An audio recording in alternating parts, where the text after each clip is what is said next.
Et à mon tour, donc j'appelle le premier panel qu'on va accueillir aujourd'hui, donc avec Stéphane Anache, qui est le responsable partenariat écosystème innovation au sein du groupe BPCE. Ensuite, Loïs Moulin, directeur projet et marketing chez Carte Bancaire. Et Nadia Filali, qui est la directrice de l'innovation et du développement du groupe Caisse des dépôts et consignations. Bienvenue à tous les trois. Bonjour à tous et à ceux que je ne connais pas encore.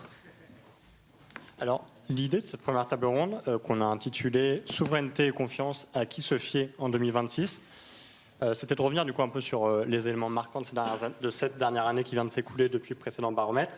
Et donc, on a réuni autour de la table justement des acteurs qui sont plébiscités par les Français en matière de confiance dans le numérique, que ce soit des groupes bancaires, des groupes publics ou des acteurs du secteur bancaire comme Carte Bancaire.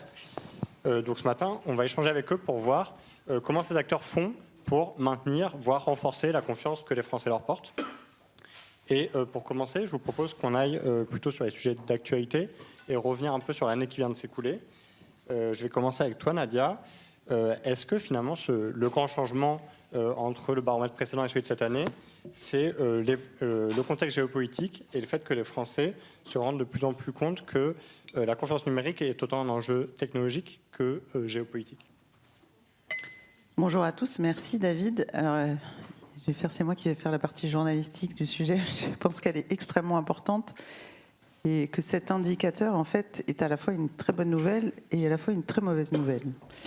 Parce qu'en réalité, que le fait que les Français aient la perception, quelque part, que l'enjeu de souveraineté, c'est un enjeu important dans les services numériques qui leur sont rendus et que les acteurs qui leur rendent ces services ont quelque part une importance, c'est absolument pas neutre.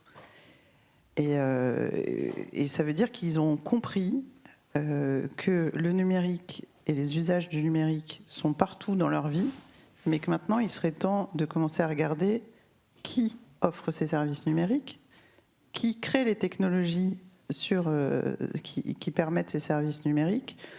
Et ils ont également compris que ne pas faire attention à ça, ça veut dire potentiellement ne pas faire attention à de la désinformation, ne pas faire attention au fait qu'ils soient attaqués avec des phishing, des questions de fraude, etc.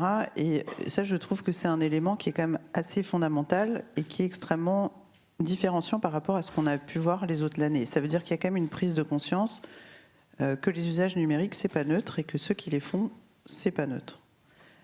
Après, c'est effectivement une bonne nouvelle, et c'est une bonne nouvelle parce que dans un contexte géopolitique, je pense qu'on ne va pas s'étendre dessus, que tout le monde connaît en ce moment, ça veut dire qu'il y a aussi une opportunité de retravailler au-delà des risques sur les opportunités sur le sujet, l'opportunité de faire les choix.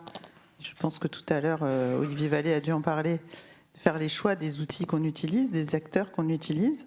C'est-à-dire que si on commence à avoir ce choix-là en tant qu'usager, mais aussi en tant qu'entreprise, de choisir des solutions technologiques souveraines, de choisir avec qui on travaille, on n'a non seulement pas uniquement un impact sur soi et sur les risques qu'on prend à ne pas le faire, on a aussi un impact sur l'économie au niveau français et européen, parce que l'économie numérique, c'est pas une petite paille. Et d'ailleurs, aujourd'hui, quand les États-Unis, en fait, par exemple, pour donner un exemple, disent je vais surtaxer l'alcool, le vin, etc., très bien. Mais en réalité, ça a peut-être un impact pour nous, mais eux, l'impact sur l'économie numérique est 100 fois plus grande, quoi, en fait. Donc, on a quand même on a quelque chose à faire ici.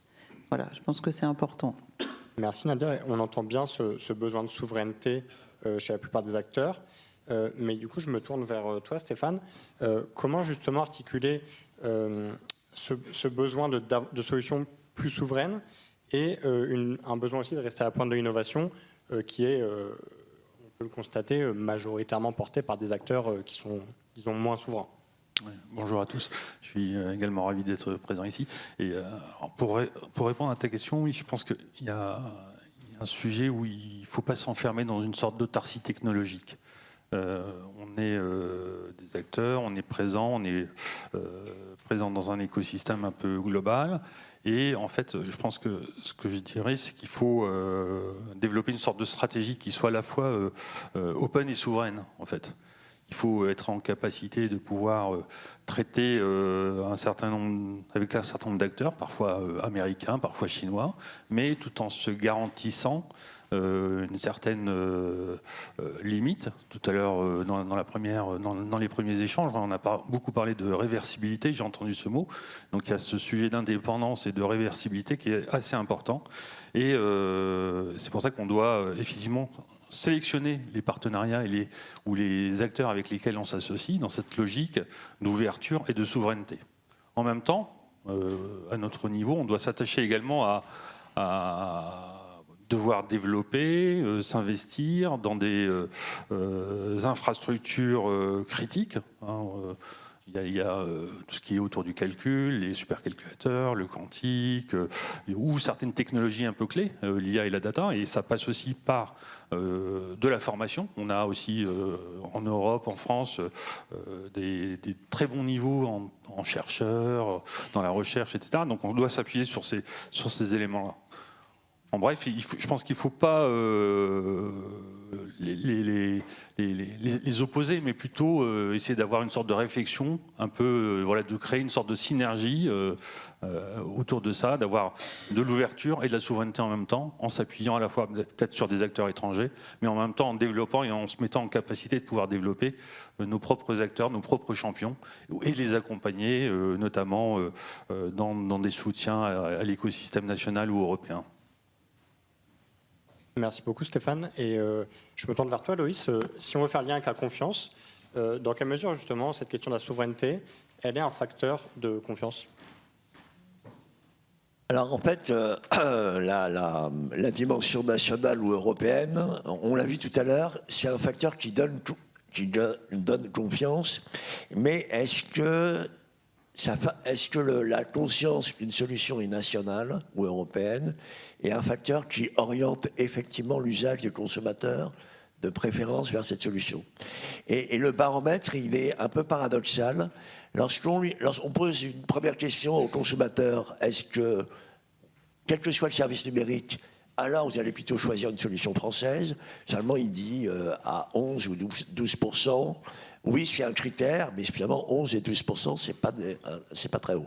En revanche, quand on commence à adresser des services numériques plus sensibles, là, les scores explosent.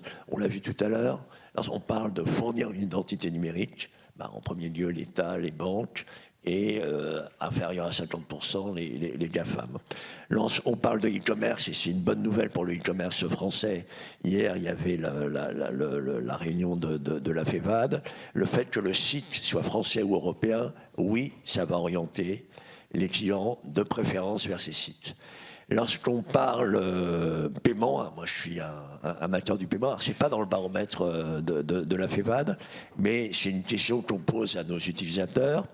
Lorsque les utilisateurs donc choisissent une marque de paiement sur un site internet, ils peuvent choisir entre CB ou Visa Mastercard. Il y en a qui choisissent CB, et lorsqu'on leur demande pourquoi vous avez choisi CB, 34% disent que c'est parce que c'est français. Et lorsqu'on pose la même question à ceux qui se sont trompés, s'ils ont choisi une marque internationale américaine, ils disent plutôt par réflexe ou par habitude et par méconnaissance finalement du caractère français de CB. Et lorsqu'on leur explique que c'est français, alors près de 60% disent oui. La prochaine fois, je choisirai CB. Et donc, plus le service est sensible pour le consommateur, plus la dimension française ou européenne va jouer dans son choix. Voilà. Dans les services où il n'y a pas de solution française, les réseaux sociaux, le client va quand même l'utiliser. Et voilà. Et dans ce contexte où du coup la souveraineté prend une place croissante, on vit une période je ne saurais comment la qualifier, disons mouvante, changeante ou nouvelle. Comment un grand groupe, prenons BPCE par exemple, peut contribuer justement à cette question de souveraineté ? Alors oui, agir pour la souveraineté, c'est quelque chose d'assez concret en fait pour un grand groupe comme BPCE. On peut citer plusieurs actions, il y a plusieurs actions qu'on peut faire dans le domaine du paiement. On l'évoquait, le domaine du paiement, c'est comment est-ce qu'on met en place la souveraineté des paiements. C'est par exemple contribuer à être un des investisseurs stratégiques et un des initiateurs du programme Wiro, par exemple, du dispositif Wiro. Wiro, c'est quoi? C'est mettre en place une solution de paiement qui soit pan-européenne et qui permet éventuellement de remplacer, de se substituer à certains acteurs autres qu'on pourrait mettre à côté. Dans d'autres domaines, ça peut être aussi au travers de certains projets en interne. Là, je parlais d'un dispositif qui était externe, mais ça peut être aussi dans les domaines en interne. Et en mettant en place, par exemple, en partenariat avec BNP Paribas, un programme, eStream, qui a vocation de développer le premier processeur européen, opérateur de processing européen, à la fois sur l'acquisition et l'émission, pour devenir un acteur national, avec un objectif d'être le 3e acteur européen. Et ça, on s'appuie sur des infrastructures souveraines. C'est des choses qu'on va développer au niveau européen, au niveau français et européen. En même temps, on doit s'appuyer sur tout un écosystème. Et donc, on doit faire contribuer, en tant qu'acteur, BPCE, on doit contribuer à faire vivre cet écosystème. Par exemple, il y a certaines initiatives, qu'elles soient françaises ou européennes. Il y a une initiative, là, on est au Minefi, il y a une initiative qui s'appelle « Je choisis la French Tech », un programme auquel s'associent 14 grands groupes, dont BPCE, et également des acteurs de la place, enfin différents acteurs de la place. Et l'objectif est simple, c'est de doubler la commande publique et la commande des grands groupes auprès des acteurs, des startups de la French Tech. Et ça, c'est des choses un peu concrètes. C'est ce qu'on met en place au niveau du groupe BPCE, donc souveraineté des paiements, souveraineté des infrastructures avec eStream, et accompagnement et partenariat et développement d'un écosystème national ou européen. Cet exemple que tu cites en collaboration avec le ministère, c'est intéressant. Ça questionne sur est-ce qu'en matière de souveraineté, on peut mettre en place par exemple des indicateurs qui permettraient de mesurer si une solution plus qu'une autre est souveraine ou correspond à ces valeurs-là. Nadia, peut-être sur ce sujet. Alors, c'est pas est-ce qu'on peut, on l'a fait. Je crois qu'Olivier a aussi parlé de ça ce matin. Effectivement, il y a eu tout un travail sur la mise en place de l'indice de résilience numérique qui est géré aujourd'hui dans une association dans laquelle on fait partie et on est membre. Et on est plusieurs, à la fois du groupe Caisse des dépôts, à en faire partie, mais il y a un certain nombre de grandes entreprises et autres qui ont adhéré à cette association. Et ça veut dire quoi de mesurer l'indice résilience numérique? Ça veut dire déjà de créer cet indice et donc de créer un standard qui vous permet de mesurer où vous en êtes en termes de résilience numérique, c'est-à-dire à la fois en matière de souveraineté, de durabilité, etc.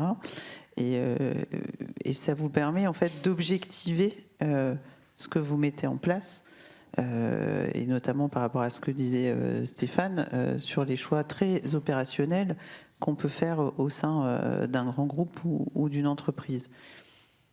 Et ça va permettre parce qu'on parle souvent du fait qu'il y a X% d'achats à tel endroit, ou qu'on utilise telle et telle technologie. En fait, c'est extrêmement compliqué en tout cas dans un groupe comme le nôtre, ou même au sein d'établissements publics, d'arriver à savoir exactement ce qu'on utilise, où, quand, avec qui, etc.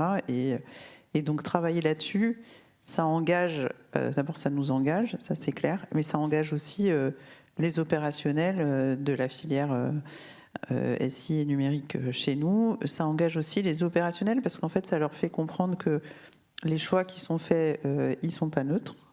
Et quand je parlais de choix sur la première question, c'est en lien avec ça. Donc c'est important. Et donc nous, on s'engage. Ça a été annoncé, il me semble, le 26 janvier dernier, ici même d'ailleurs. Donc on est dedans et on encourage les autres à nous rejoindre dans cette initiative. Et juste par rapport à ce que tu disais, Stéphane, sur les achats, c'est extrêmement important. Alors nous, on est un établissement public, donc on est soumis à la contrainte des marchés publics. Et aujourd'hui, il n'y a pas de préférence nationale. Il y a des choses peut-être qui vont évoluer, mais aujourd'hui, c'est pas le cas. Donc on est aussi adhérent de Je choisis la French Tech, et on s'est donné comme objectif au niveau du groupe Caisse des dépôts, pour le coup, donc un groupe qui regroupe des acteurs à la fois publics et privés, d'avoir un taux d'achat dans les solutions françaises et européennes significative. Et je suis ravie de voir qu'on est plusieurs à faire ça aujourd'hui. Le Crédit Agricole aussi a fait des annonces de ce type. Vous, La Poste, oui, le groupe La Poste Orange, est dans le groupe Caisse des dépôts en réalité. Oui, donc effectivement, et donc ça c'est quand même. Enfin, quand on parlait de choix et d'action, c'est des choix qui permettent d'avancer et d'être conscient des choix qu'on fait. Après, je rejoins Stéphane sur le fait qu'on ne pourra pas tout basculer comme ça et qu'il faut trouver un équilibre. Mais cependant, au sein du groupe, on œuvre aussi pour essayer d'avoir le déploiement et le développement de champions numériques européens. Parce qu'en réalité, à se dire que on ne peut pas, parce qu'il n'y a pas la solution, parce que, etc., on se rend compte que, par exemple, en matière de LLM, il y a quand même un champion dans les 12 premiers, il est français, c'est Mistral, voilà, et qu'à un moment, si on avance et qu'on fait le choix aussi de ces solutions-là, et ben à la fin, potentiellement, on va peut-être y arriver aussi. Donc je pense qu'il faut plutôt être optimiste et pas se dire que tout est derrière nous, parce que sinon on ne fera rien et ça restera derrière nous. Donc autant prendre les choses en main. Voilà.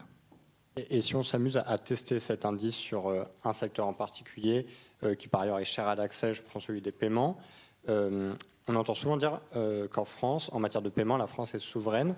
Est-ce que Loïs, tu peux nous expliquer si c'est une réalité, et aussi à l'échelle européenne nous dire qu'en est-il de cette question de souveraineté du secteur des paiements à l'échelle française, bien sûr, et européenne? Oui, alors la souveraineté, c'est un concept parfois compliqué à comprendre. Et moi, j'aime bien parler d'autonomie stratégique. Et la question, c'est est-ce qu'en France, pour le moyen de paiement du quotidien, on est dépendant de solutions qui seraient extra-européennes? Et la réponse est non. Le moyen de paiement le plus utilisé en France, à la fois pour le paiement et le retrait d'espèces, c'est la carte bancaire. Et en 1984, à la fois les pouvoirs publics, Pierre Bérégovoy et les banques ont une intuition stratégique, c'est de doter la France d'un système de paiement dont ils voulaient qu'il soit souverain. Alors ça, c'est carte bancaire CB, mais si vous êtes un schéma, mais que vos opérations sont processées sur des plateformes non européennes, vous n'avez pas beaucoup d'autonomie stratégique. Et en France, en plus de CB, on a une plateforme industrielle qui s'appelle STET, qui est la plateforme pour la compensation, l'autorisation et le digital. C'est une société interbancaire française. Ces data centers sont en France. Tout à l'heure, Olivier parlait de technologie. Parce que c'est bien d'avoir du traitement, mais est-ce qu'on maîtrise les technologies? En France, alors c'est plus des acteurs français, c'est des acteurs mondiaux, mais il y a une filière industrielle autour de la monétique qui est née dans les années 80, et les grands champions industriels de cette filière sont des champions d'origine française, qui ont des usines en France. La carte à puce que vous avez dans votre poche, elle est fabriquée en France, chez Thales, chez Idemia, ou en Europe, chez DNT. Et donc, on est autonome stratégiquement, parce que 80% ont une carte CB, processée en France via STET, et fabriquée en France avec les industriels. Et on a, alors tout à l'heure on disait il faut pas être autiste ou vivre en autarcie. Et la carte bancaire n'est pas, on n'est pas en autarcie. Sur votre carte vous avez deux marques pour avoir ce qu'on appelle le meilleur des deux mondes, CB pour le paiement en France et les marques internationales pour le paiement à l'étranger. Alors est-ce que la France est une situation isolée? Oui et non. Non, parce qu'il serait faux de dire il n'y a que CB qui est un schéma carte domestique. À l'échelle de l'Europe des 27, il y en a 9, donc CB. Mais oui, on a quand même une singularité parce que, à la différence de nos homologues, on couvre tous les segments de cartes, débit, crédit, commercial. On couvre tous les segments d'usage, le paiement physique, le paiement e-commerce, le retrait d'AB. Et par ailleurs, on a une part dans les dépenses de consommation des ménages extrêmement forte, hein, pour nous c'est 2/3. Et sur ces 3 critères, c'est ça qui fait notre singularité. Alors, après la question, qu'est-ce qu'on fait pour le reste de l'Europe? Déjà, il faut consolider, hein, évidemment, ces 9 schémas domestiques, hein, faire que leur usage se développe. Nous, on a un usage massif. Dans d'autres pays, c'est quand même moins important. Et la réponse européenne pour la souveraineté, on en a parlé tout à l'heure, Ludovic était là pour l'incarner, c'est Wero, c'est EPI, hein, qui aujourd'hui, à lui seul et avec l'alliance qu'il a passée avec d'autres homologues européens, on passe de 9 pays à 13 pays, déjà couverts par une solution souveraine et plus si affinité, puisqu'il n'y a aucune raison que ça s'arrête à cette géographie-là. Merci beaucoup Loïs pour cet éclairage. Et quand on regarde les résultats du baromètre, on voit que les piliers de la confiance tournent beaucoup autour des sujets de sécurité, de fraude. Du coup, si on se concentre sur les usages des Français qu'on a interrogés dans cette étude, comment, du côté bancaire, Stéphane, vous gérez justement cet équilibre entre sécurité et usage? Je pense par exemple à un exemple qui a été mis en place récemment, l'IBAN tchèque. Vous savez, quand vous faites un virement, désormais, on vous dit « Ah, cet IBAN ne correspond pas exactement au nom que vous avez enregistré ». Donc c'est vraiment un dispositif de lutte contre la fraude. Et en même temps, côté utilisateur, ça peut créer une certaine friction. Du coup, comment, dans votre stratégie, vous appréhendez cette gestion et la place de la sécurité dans la gestion des usages? Oui, c'est une question qui est assez centrale, hein. Cette question de sécurité et d'usage, c'est effectivement... alors, la sécurité, chez nous, on ne transige pas avec la sécurité, la sécurité est non négociable. C'est vraiment le socle de ce qu'on fait chez BPCE. C'est normal, hein, on a des clients qui nous confient leur argent. Le premier métier de la banque, hein, la banque, c'est de l'intermédiation, c'est d'avoir de l'argent d'un côté, de l'offrir de l'autre. Et il faut qu'on assure une confiance importante. Et donc, le socle même de la sécurité qu'on apporte à nos clients, c'est que ce soit sur la sécurité des données, sur la sécurité de l'argent, c'est le socle de la confiance. Et c'est important. Donc après, derrière, effectivement, il y a des parcours. Tu citais IBAN tchèque, et effectivement, il faut vérifier, ça va prendre 1 minute, ça dérange un peu, ça rallonge un peu ce parcours. Alors, on essaye de mettre en place des parcours, ce qu'on appelle frictionless, ou sans friction plutôt. Mais ce qu'on va s'attacher à faire, c'est plutôt des parcours sans friction utiles. C'est important. Donc là où on va concilier la sécurité et effectivement l'usabilité, l'usage du client, de l'utilisateur, de nos applications, de nos outils. Donc c'est important. Quand on prend l'IBAN tchèque, effectivement, on va perdre quelques temps pour vérifier l'identité du receveur, de l'IBAN qu'on est en train d'insérer, mais en même temps, ça permet de se prémunir contre un risque de perte d'argent important ou pas, etc. Donc, nous, ce qu'on essaye de faire, c'est effectivement concilier ces deux ensembles. En gros, c'est de transformer une approche sécuritaire, une approche qui est souvent perçue comme une contrainte, en une approche utile. Et donc on concilie ça au travers, c'est pour ça qu'on ne peut pas opposer sécurité et usage, parce que c'est le socle de la confiance pour nos clients et c'est assez important. Merci beaucoup Stéphane.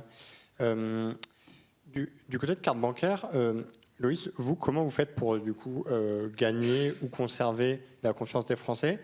J'ai vu récemment dans le métro qu'il y a une campagne carte bancaire en cours. Vous allez sortir de cette matinée, vous allez encore tomber sur cette matinée en prenant le métro. Qu'est-ce que vous mettez en place, vous, de votre côté, pour accompagner les Français dans cette confiance en carte bancaire? Alors, tout à l'heure, on parlait, est-ce que l'origine française ou européenne est un facteur de confiance? Donc la réponse est oui. Et pourquoi on fait cette campagne de communication? Et pourquoi, quelque part, avant, on a changé notre identité visuelle, hein? On est passé d'un logo CB sur fond bleu vert à un logo CB sur fond bleu blanc rouge, parce que l'identité française de CB n'était pas connue. Et donc le changement d'identité visuelle et la campagne de communication, c'est effectivement faire prendre conscience à l'ensemble des Français que CB est la marque française de paiement et de confiance. Mais c'est pas nécessairement suffisant. Hein. C'est pas parce que vous êtes français que vous inspirez confiance. Et c'est important dans un moyen de paiement à la fois qu'il y ait une sécurité perçue, le sentiment d'être bien informé, hein, sur les risques et les mesures, et le sentiment que les banques vous donnent des moyens d'authentifier, enfin des moyens pour lutter contre les escroqueries. Et c'est intéressant aussi de benchmarker la sécurité perçue et la sécurité mesurée objectivement par la Banque de France. Donc les Français disent à juste titre qu'ils sont de plus en plus victimes d'escroqueries. Et la Banque de France, lorsqu'elle parle de paiement, elle dit aussi il y a de plus en plus, alors une progression entre 2024 et 2025, de fraudes par manipulation et ingénierie sociale, fraudes qui sont extrêmement, pour celui qui en a été victime, extrêmement perturbatrices, hein, et je pèse mes mots. Donc c'est une mesure objective, mais en même temps, le taux de fraude, notamment en vente à distance, baisse de manière significative.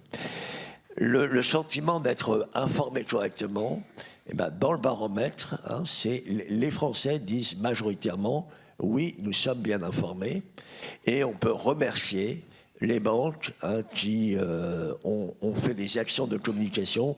Moi, il n'y a pas une seule fois où j'ouvre mon app bancaire où j'ai pas un warning qui me dit attention, attention, attention. On peut aussi remercier la Banque de France qui a fait une campagne de communication sur ces risques. Donc ce sentiment d'être bien informé, merci les banques, merci la Banque de France. Et est-ce qu'on a un bon moyen de sécurisation? Bah oui, hein, c'est là aussi ce que dit le baromètre. Et on peut dire merci la DSP2. Merci les banques pour avoir déployé l'authentification à 2 facteurs. Nous, qu'est-ce qu'on fait de manière plus précise par rapport à ça? C'est on investit de manière continue dans l'intelligence artificielle. Alors pas l'IA générative, mais le machine learning pour doper nos outils de lutte contre la fraude. Et notamment en 2026, on essaye de mettre en place des mécanismes justement sur les sujets de fraude par manipulation. Dans le baromètre, il y a aussi des clients qui disent bon, on laisse notre numéro de carte sur des sites, bon, mais on n'a pas nécessairement une confiance très importante. Ben nous, ce qu'on déploie par rapport à ça, c'est ce qu'on appelle la tokenisation card on file. C'est click to pay à partir du 2e semestre.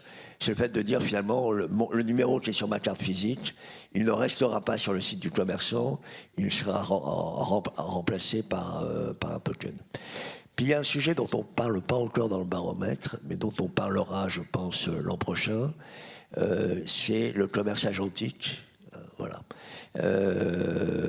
Où le sujet de la confiance, c'est une chose de faire confiance à ChatGPT pour préparer un voyage. C'est un autre sujet de faire confiance à l'IA générative pour choisir un produit sur la base d'un mandat. Et c'est encore un 3e sujet pour faire un mandat à votre outil d'IAGène, pour acheter à votre place et payer à votre place.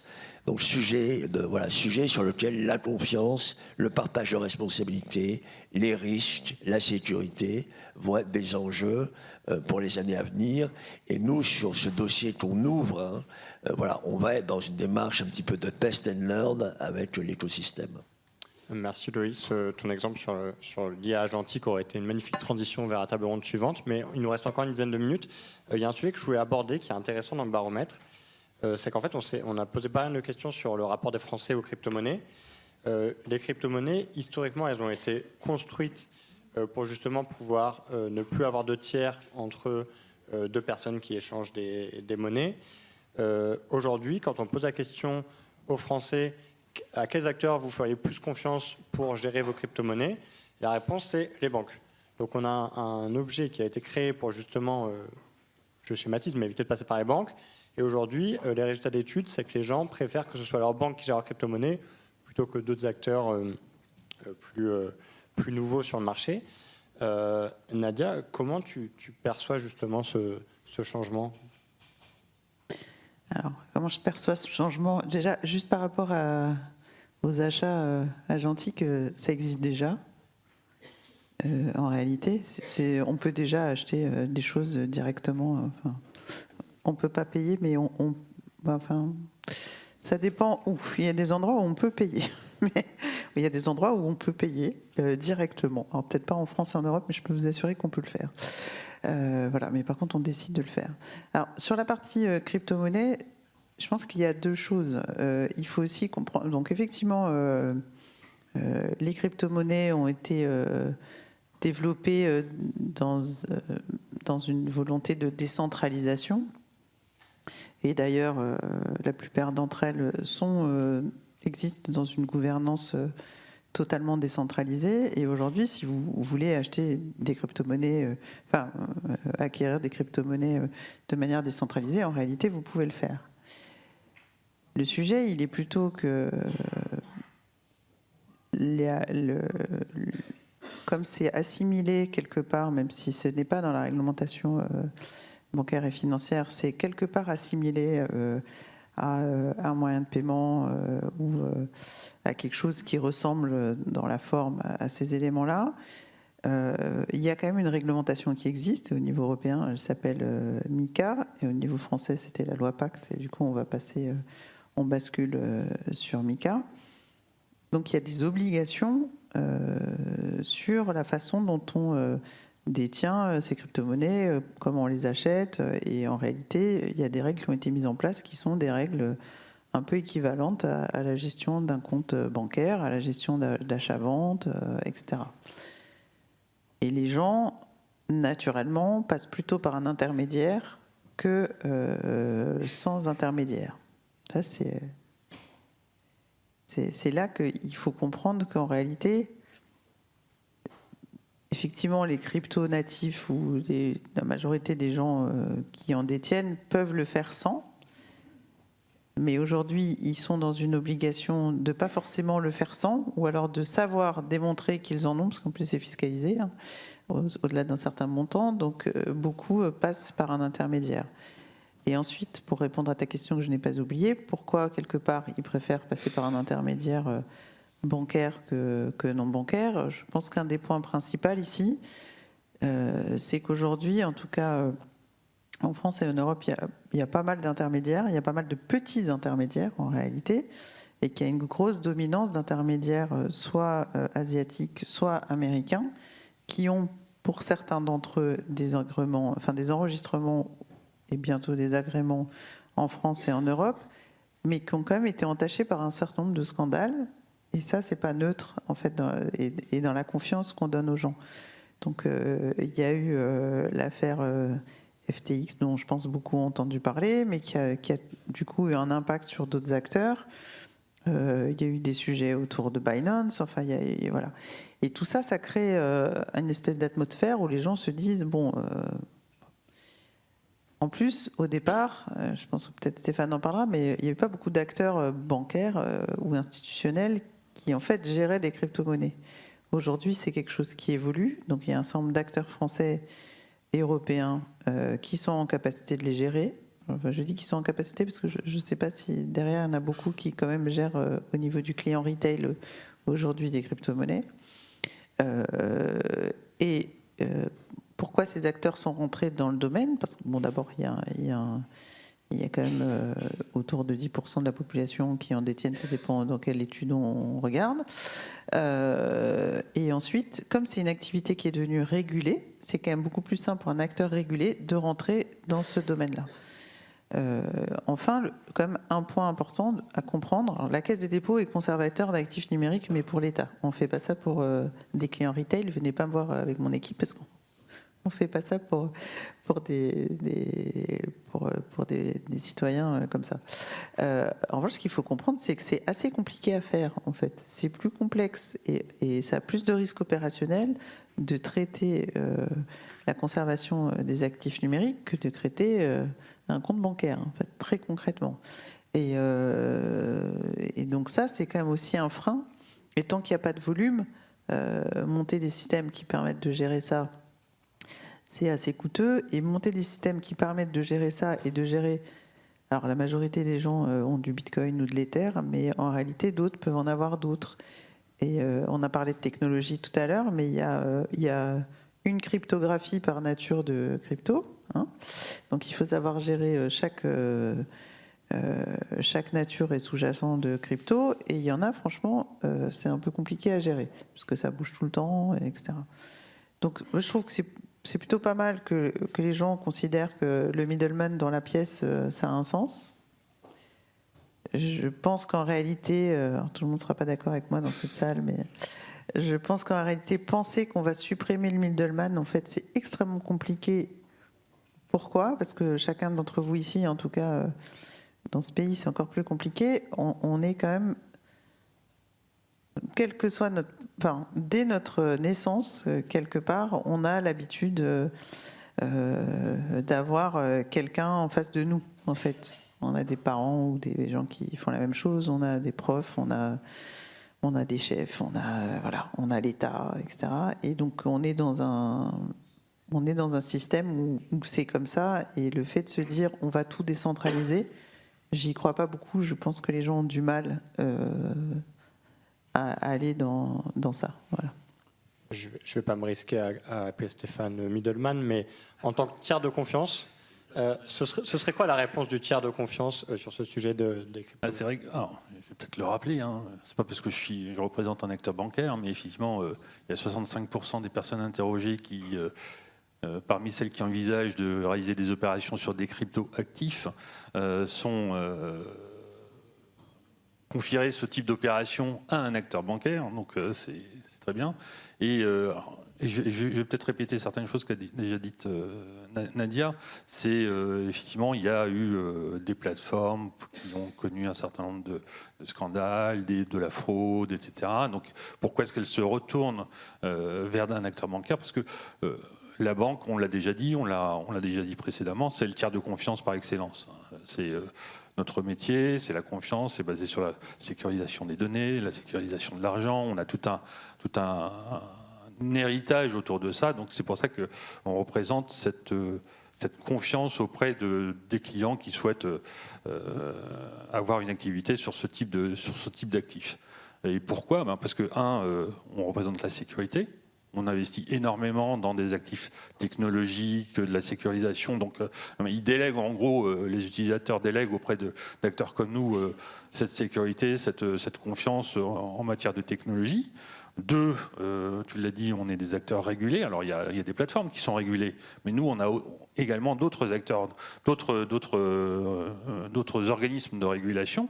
Et donc, quand on a un acteur régulé en face, les utilisateurs se disent j'ai peut-être plus confiance dans quelqu'un dont je sais qu'il est régulé en France, en Europe, etc., plutôt qu'un acteur chinois ou américain, puisqu'il y a certains acteurs qui ne sont pas forcément régulés au niveau européen, même si maintenant il y a l'obligation, effectivement, avec MiCA, et puis de devoir y passer. Et de l'autre côté, c'est pas le too big to fail, mais on a quand même une pérennité, on a une activité pérenne. La banque est là depuis assez longtemps, donc les acteurs ont confiance dans un acteur comme un acteur bancaire, en se disant c'est pas une boîte qui va disparaître du jour au lendemain avec mes actifs, comme ce qui a pu se passer parfois avec certains acteurs. Et donc derrière, nous, ce qu'on transforme, c'est justement cet actif technologique en un service client. Et en plus, passer par une application bancaire où je gère mes comptes, où je vois mon livret A, etc., et je peux acheter, vendre ou conserver des titres, des cryptoactifs, c'est peut-être assez sécurisant pour un utilisateur, et notamment des nouveaux utilisateurs, puisque en France, on a à peu près 10% de personnes qui ont déjà, qui détiennent déjà des cryptoactifs, mais c'est un nombre croissant. Alors peut-être qu'en ce moment, avec la période un peu difficile que rencontrent les cryptos, avec une volatilité importante, ça peut en refroidir certains, mais ça vient, il y a des intentions effectivement d'y passer. L'acteur bancaire est un acteur de confiance et un tiers de confiance, et c'est pour ça qu'ils s'orientent vers nous, je pense. Et il faut savoir qu'en ce moment, là, on a le passage à MiCA. Alors, moi, je trouve que c'est pas une bonne nouvelle, parce que je suis plutôt pour le développement aussi de néo-acteurs sur le sujet, mais aujourd'hui, il y a beaucoup de monde et beaucoup d'acteurs qui n'ont pas encore leur agrément et qui se demandent s'ils vont l'avoir. Hein. Il y en a au moins 70 qui sont dans ce cas-là. Et puis il y a aussi des problèmes de sécurité humaine, dont je ne peux pas m'étendre complètement, mais il y a des choses qui se passent qui ne sont pas très sympathiques. Donc c'est assez compliqué pour cet écosystème. Et il y a le coût de la conformité qui est extrêmement cher pour le développement de ces acteurs. Merci beaucoup à tous les trois. J'avais une dernière question que je ne vais pas poser, mais je vais vous inviter à aller regarder les résultats du baromètre qui sont en ligne sur pourquoi les acteurs publics sont plébiscités. D'année en année, la confiance dans les acteurs publics et l'État, ces agences sont croissants. Les résultats sont disponibles sur le site de Accel, en intégralité pour les membres de Accel, en version synthétique pour les autres, mais vous serez bientôt tous membres. Donc je vous remercie, un immense merci à tous les trois pour votre temps ici et pour vos réponses.